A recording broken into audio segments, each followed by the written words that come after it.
माझ्यापेक्षा लहान आहे, त्यामुळे मी जरा दमच द्यायची, तुम आप सुनते नहीं है, थोड़ा सुनो, क्योंकि अपने को बहुत काम करना है, तो सेहत अच्छी होनी चाहिए. पण जरा मला वाटतं कमी ऐकलं, कारण 3 अटॅक ऑलरेडी येऊन गेलेले होते.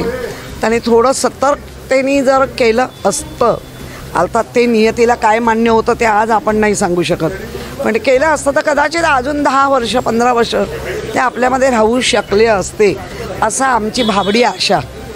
आता देवाच्या मनातलं आपण नाही सांगू शकत, पण जिथे कुठे आहेत तिथे ते स्वतःच्या पत्नी म्हणजेच अनिता नायर हिला एक प्रचंड ताकद देऊन गेलेले आहेत, विश्वास देऊन गेलेले आहेत, सगळ्या अर्थाने त्यांनी तिला मजबूत केलेलं आहे.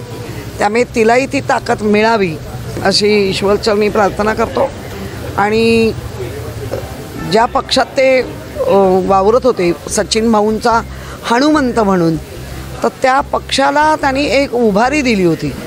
मग नंतर आमच्या पक्षात म्हणजे शिवसेनेमध्ये आल्यानंतरही त्यांनी तीच उभारी कायम ठेवली, सर्वांशी चांगलं नातं जोडलं आणि असा अजात शत्रू, ज्याला शत्रूच नाही, सगळेच त्याचे मित्र होते सर्व पक्षीयमध्ये, अशा अजात शत्रूचा अकाली मृत्यू होणं हे आमच्यासाठी धक्कादायक आहे आणि दुःखदायक आहे.